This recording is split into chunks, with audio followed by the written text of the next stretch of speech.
Assalamualaikum warahmatullahi wabarakatuh. Innal hamdalillah nahmaduhu wa nasta'inuhu wa nastaghfiruh wa na'udzu billahi min syururi anfusina wa min sayyiati a'malina. Mahyadil falah mudhillalah wa man yudilhu falah hadiyalah. Asyhadu an la ilaha illallah wahdahu la syarikalah wa asyhadu anna Muhammadan abduhu wa rasuluh la nabiyya ba'da wa rasulah. Pertama-tama dan paling utama, marilah kita panjatkan puja dan puji syukur atas kehadirat Allah Subhanahu wa Ta'ala, dimana karena beliau kita mendapat nikmat kesempatan dan nikmat kesehatan. Salawat serta salam tak lupa juga kita haturkan kepada baginda kita Nabi Muhammad Sallallahu Alaihi Wasallam, di mana beliaulah yang telah membawa umat manusia dari zaman jahiliyah hingga zaman yang terang menderang sekarang. Sebelumnya perkenalkan, nama saya Herawati dengan NPM 2040604015 lokal A2. Pada kali ini saya akan memenuhi tugas agama Islam yang diampu oleh dosen Ustadz Zainal Abidin Muhja, BIS, MIRKH. Nah, kali ini saya akan memaparkan sebuah materi, yaitu apa itu Islam. Nah, Islam secara bahasa dalam kata al-istislam yang artinya ialah al-inqiyad wal istislam. Nah, maksudnya ialah tunduk dan pasrah. Kita bisa melihat makna bahasa Islam di beberapa firman Allah Subhanahu wa Ta'ala. Di antaranya firman Allah ketika Allah bercerita tentang Ibrahim alaihi salam yang menyembelih putranya Ismail.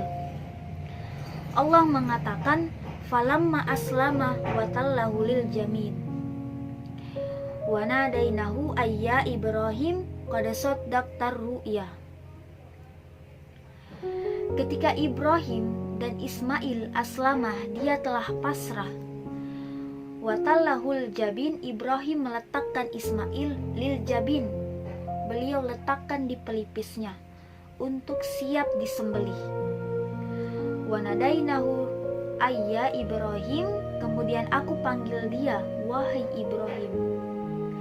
Qad saddaqtar ru'ya, engkau telah membenarkan mimpi yang engkau alami, bahwasannya itu bagian dari wahyu dari Allah Subhanahu wa Ta'ala.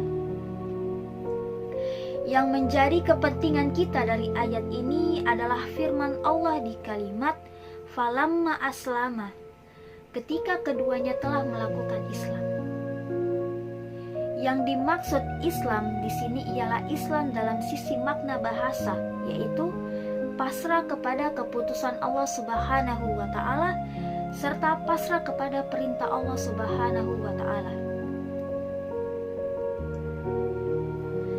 Kemudian Islam secara istilah, ada satu definisi yang pernah disampaikan oleh Imam Muhammad bin Sulaiman At-Tamimi. Beliau mengatakan dalam kitabnya salah satu usul, al-islamu huwa al-istislamu lillah bit-tauhid wal inqiyadu lillahi bit-tauha wal bara'atu minasyirki wa ahli. Beliau mengatakan dalam definisi ini bahwasannya Islam itu ada 3 unsur. Yang pertama, al-istislamu lillah, pasrah kepada Allah, tunduk kepada Allah. Bentuknya bagaimana? Bit tauhid, dengan mentauhidkan Allah Subhanahu wa Ta'ala. Ketika dia beribadah, ketika dia berharap, ketika dia berdoa, semua yang dikembalikan kepada Allah Subhanahu wa Ta'ala. Kemudian yang kedua, wal inqiyadu lillah bit tauha, dan tunduk kepadanya dengan mentaatinya. Ketika Allah perintahkan A dan perintahkan B, dia melakukannya. Dan ketika Allah larang A dan larang B, dia meninggalkannya. Dan yang ketiga adalah wal bara'atu minasyirki wa ahli.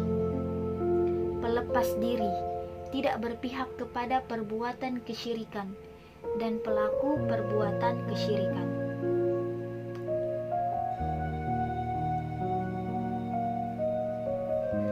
Kenapa yang ketiga ini harus ada? Nah, pasti teman-teman semua bertanya, kenapa yang ketiga ini harus ada?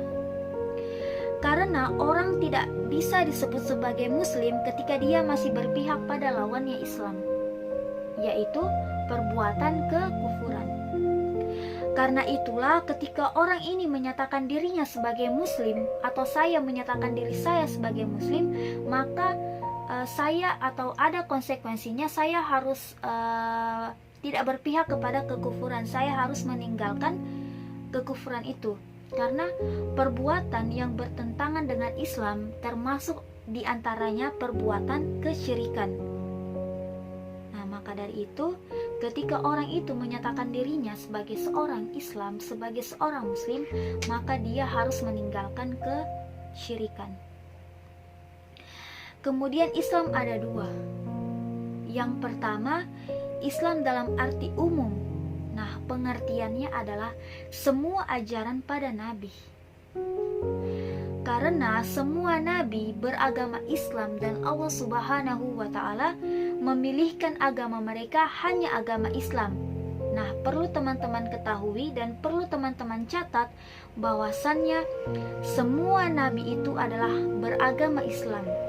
Karena Allah Subhanahu wa Ta'ala telah memilihkan agama mereka hanya agama Islam. Jadi tidak ada agama lain selain agama Islam.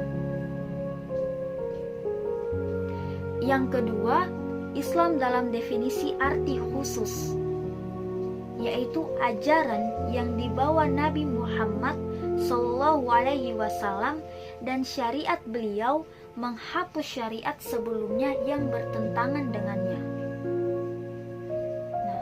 Mungkin kita kurang mengerti syariat apa yang bertentangan dengan syariat Nabi Muhammad.